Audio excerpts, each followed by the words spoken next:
That time of year with open enrollment and potential changes in insurance, and a lot of families are asking, what should we do? Is our coverage good enough? Is there benefits to them? So what is it, open enrollment, and why would it be good to potentially change your insurance? This is a question that comes up all the time that I get. So it's November right now as we're filming this, and so open enrollment is when you're able to change insurances, once a year at least right now. And so I guess I'll just start off with the basics is, what's available to our folks that we have out there. Everybody understands there's Medicare, there's Medicaid. Medicare is, can be an insurance that you would like to get, much earlier on in your 50s, 55. And so that is typically what we see folks have, Medicare, and then maybe what's called a supplement plan that helps out with, prescriptions and those types of things. But then you get into these big name insurances, which everybody hears or you're seeing commercials for, especially right now, United Healthcare, Aetna, WellCare, all these big insurances.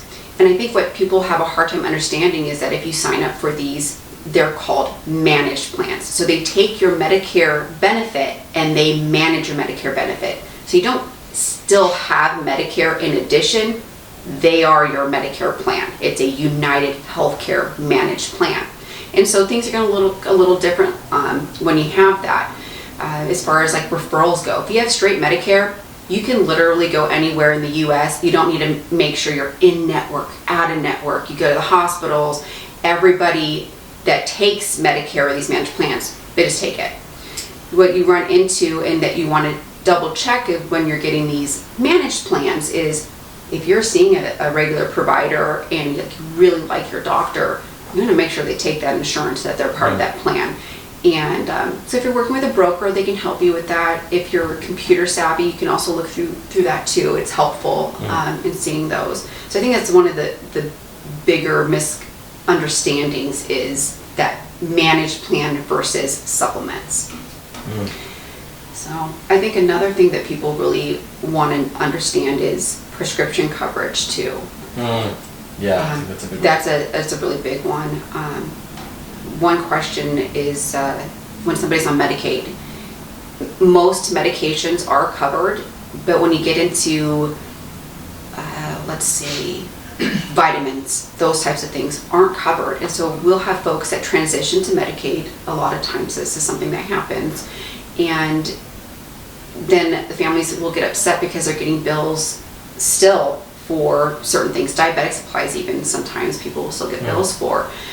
Depending on if you're able to, you can get into a supplemental plan or a managed plan that will even give you a little bit of the benefit to help out with that, like a monthly allotment, maybe like $25 I've seen in some cases, where it can go towards these non-covered items. But if you're going with a no cost plan, the likelihood is you're still going to have to pay for these types of supplements. So sometimes we just get rid of them. I mean, if it's not really necessary if we're taking, these vitamins, we just get rid of them, in the setting. We just send orders just to discontinue them. But if it's something that's really important to you, or, if it's important to them, just be aware that there's going to be costs associated with that. So Medicaid covers, cardiac stuff. The really important things that, if you don't have, you're going to have bad health outcomes. Those are definitely covered. Yeah. Which in each facility is going to be a little bit different. Most facilities will work with you and say, okay, obviously the long-term care pharmacy is going to be a little bit more expensive, and the billing is monthly, where you might be able to get like Costco supplements to bring in, however frequent they need them. So there could be some wiggle room there if it's a priority or a necessity. Most facilities, at least ones that we've gone to, are pretty open to. I mean, if you have one bottle of vitamin whatever, usually they're okay with it. Now, if you bring in 50, that's going to be an issue. Because that's just hard to keep track of. But I think so too. And what about like VA is common?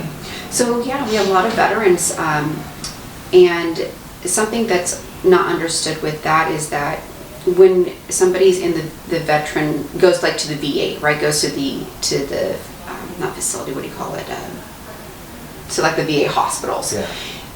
Only providers that work within the VA system are allowed to prescribe medications that go to the pharmacy there.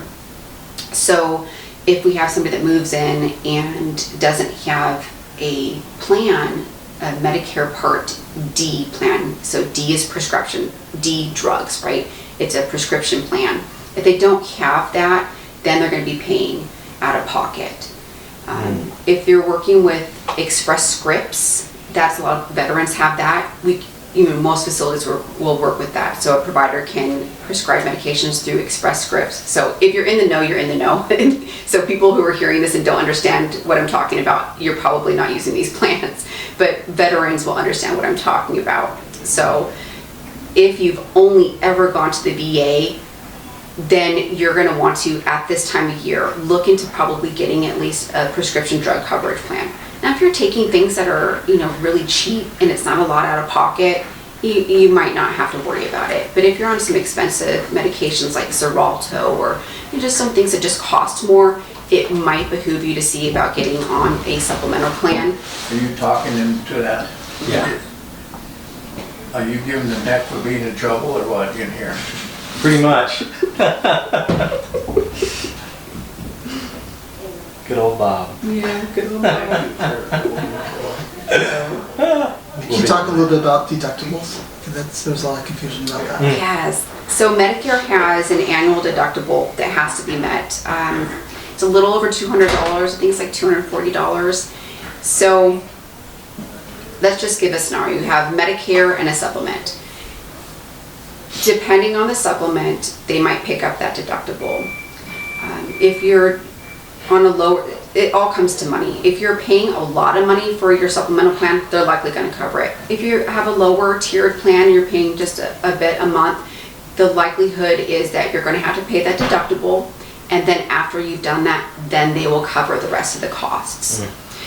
So if you have a straight Medicare plan and no supplement, you're going to have that $240 deductible to meet every year, plus 20% off of all visits or anything that goes on, hospital stays, PCP visits. You have 20% that is your responsibility. So, with that scenario, if you only have Medicare, you might want to look at getting a supplement if you have a family member that's going and has a lot of doctor's visits, has been hospitalized frequently, because they help cover that cost. So in the long run, paying a couple $100 a month would behoove you, because that 20% could really add up quick. So hopefully this maybe sheds a little bit of light on it. Yeah, absolutely. And then just to throw it out there, we've talked about it before, these types of insurances just don't cover long-term care facilities. Yeah. And so it doesn't matter what insurance plan you have, it covers short-term stays in skilled nursing settings, but not long-term care. Unfortunately, only long-term care policies for insurance. So when making these decisions, don't think about placement. It won't affect it at all. So. And I think it's more confusing because anything outpatient is generally Medicare Part B. Inpatient, hospital, skilled nursing facilities are Medicare Part A. And when someone's coming from is in a skilled nursing facility, generally they're limited to 21 days of skilled nursing at a skilled nursing facility. And then they have to transition somewhere else. So. Yeah. Great. Final thoughts on insurance? It can be confusing. I'd really suggest reaching out to your provider. The more communication you have ahead of time is better, because when we have families call us, I can help direct you in a plan or to a place that might work better for you. We personally take all insurances because we want to make sure we're able to see the people where they're at. So that's just something that our philosophy is. If there's a new insurance out there, we're going to get a contract with them and we're going to work with the people. But you might have an organization that doesn't take, XYZ insurance. So if you want to stay with that provider, I think the more communication you have, the better, because once you make that decision, you can't change it. Yeah. Come the first of the year, that's it. You're stuck with it for a full year. Yeah. So. All right. Thank you.